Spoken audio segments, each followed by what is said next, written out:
നമസ്കാരം, ഞാൻ doctor Arun, nephrologist, ദയ ഹോസ്പിറ്റൽ തൃശൂർ. ഇന്ന് ലോകത്തിൽ ഏറ്റവും സാധാരണയായി കാണപ്പെടുന്ന കിഡ്നിയുടെ അസുഖം ഡയബറ്റിക് നെഫ്രോപ്പതി അല്ലെങ്കിൽ പ്രമേഹം വന്ന് കിഡ്നിക്ക് ഉണ്ടാകുന്ന തകരാറ് ആണ്. നമുക്ക് ഡയാലിസിസ് ചെയ്യുന്ന രോഗികളിൽ ഏകദേശം 40% ഡയബറ്റിക് നെഫ്രോപ്പതി കാരണം ഡയാലിസിസ് ചെയ്യുന്ന ആൾക്കാരാണ്.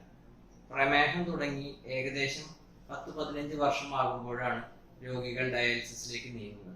പക്ഷെ ഇതിന്റെ തകരാറുകൾ പ്രമേഹം വന്ന് ഉടനെ തന്നെ കിഡ്നിക്ക് ബാധിച്ചു തുടങ്ങുന്നുണ്ട്. പ്രമേഹം കിഡ്നിയെ ബാധിക്കുക, പ്രമേഹം ഷുഗർ കൂടുമ്പോൾ അത് കിഡ്നിയുടെ സെല്ലുകളെ ബാധിക്കുക എന്നതാണ് ഡയബറ്റിക് നെഫ്രോപ്പതി എന്നതുകൊണ്ട് ഉദ്ദേശിക്കുന്നത്. പ്രമേഹം കൃത്യമായി കൺട്രോൾ ചെയ്യാതിരിക്കുക, എക്സസൈസ് അല്ലെങ്കിൽ വ്യായാമത്തിന്റെ കുറവ്, ഭക്ഷണത്തിലെ നിയന്ത്രണത്തിന്റെ കുറവ്, മരുന്നുകൾ ഡോക്ടർ നിർദ്ദേശിച്ച പ്രകാരം കഴിക്കാതിരിക്കുക എന്നിവ എല്ലാം കൊണ്ടാണ് പ്രമേഹം കിഡ്നിയെ ബാധിക്കുന്ന ഒരു സ്റ്റേജിലേക്ക് നീങ്ങുന്നത്. സാധാരണ ഡയബറ്റിക് നെഫ്രോപ്പതി വരുമ്പോൾ ആദ്യം മൂത്രത്തിൽ പ്രോട്ടീൻ പോകുക എന്ന അവസ്ഥയാണ് ഉണ്ടാവുന്നത്.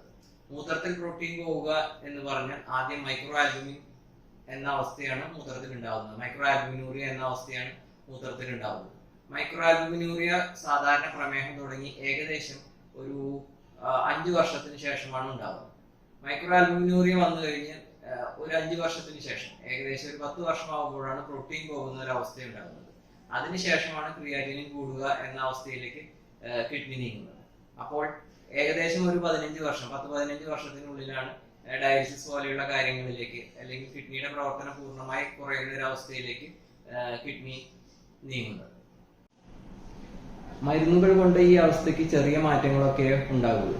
കാരണം പ്രോട്ടീൻ പോകുന്ന ഒരു അവസ്ഥ വന്നു കഴിഞ്ഞാൽ 1-2 പുതിയ മരുന്നുകൾ ഉണ്ട്. പക്ഷെ അതെല്ലാം പൂർണ്ണമായും ഈ പ്രോട്ടീൻ പോകുന്ന അവസ്ഥയെ ഇല്ലാതെയാക്കാനോ അല്ലെങ്കിൽ ക്രിയാറ്റിൻ കൂടുന്ന അവസ്ഥയെ ഇല്ലാതെയാക്കാനോ സാധിക്കില്ല.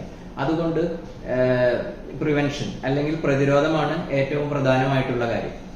പ്രമേഹം വന്നു കഴിഞ്ഞാൽ പ്രമേഹത്തിന് സാധ്യതയുള്ളവർ പ്രമേഹം വരാതിരിക്കാനാണ് ആദ്യമായി ശ്രദ്ധിക്കേണ്ടത്. പ്രമേഹം സാധ്യത ഉള്ളവർ എന്ന് പറഞ്ഞാൽ കുടുംബത്തിൽ പ്രമേഹമുള്ളവരോ അങ്ങനെ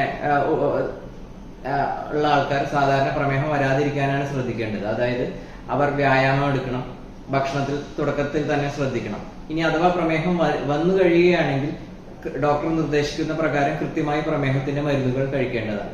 മരുന്നുകൾ കഴിക്കുക മാത്രമല്ല, അപ്പോഴും വ്യായാമം കണ്ടിന്യൂ ചെയ്യണം. അതേപോലെ തന്നെ ഭക്ഷണത്തിന്റെ കാര്യത്തിലും പ്രത്യേകം ശ്രദ്ധിക്കണം. പിന്നെ പ്രമേഹം കിഡ്നിയെ ബാധിച്ചു തുടങ്ങി കഴിഞ്ഞാൽ കൃത്യമായി നെഫ്രോളജിസ്റ്റിനെ കണ്ട് അതിന്റെ ഫോളോ അപ്പ് അല്ലെങ്കിൽ തുടർ ചികിത്സകൾ ചെയ്യണം. ഡോക്ടർ നിർദ്ദേശിക്കുന്ന മരുന്നുകൾ അവിടെയും കഴിക്കണം. ഇനി അതെല്ലാം കഴിഞ്ഞിട്ട് ഡയാലിസിസ് ചെയ്യേണ്ട അവസ്ഥയിലേക്ക് എത്തുകയാണെങ്കിൽ ഡയാലിസിസ് കൃത്യമായ സമയത്ത് തന്നെ തുടങ്ങണം. പല ആൾക്കാരും വേറെ ചികിത്സകളിലേക്ക് നീങ്ങുകയും ഡയാലിസിസ് വൈകിപ്പിക്കുകയും അതുമൂലം രോഗിയുടെ ജീവന് ആപത്തുണ്ടാകുന്ന ഒരു അവസ്ഥയിലേക്ക് എത്തുകയും ചെയ്യുന്നതായി കാണാറുണ്ട്. അതുകൊണ്ട് പ്രമേഹ രോഗികൾ കൃത്യമായ കാലയളവിൽ ഡോക്ടറെ കണ്ട് ചികിത്സ എടുക്കുകയും ഡോക്ടർ നിർദ്ദേശിക്കുന്ന ടെസ്റ്റുകൾ കൃത്യമായി ചെയ്യുകയും വേണം. അല്ലാത്ത പക്ഷം അത് ദൂരവ്യാപകമായ കോംപ്ലിക്കേഷനുകളിലേക്ക്, കിഡ്നി മാറ്റിവെക്കൽ, ഡയാലിസിസ് പോലെയുള്ള കോംപ്ലിക്കേഷനുകളിലേക്ക് നീങ്ങാനുള്ള സാധ്യതയുള്ളതാണ്. നമസ്കാരം.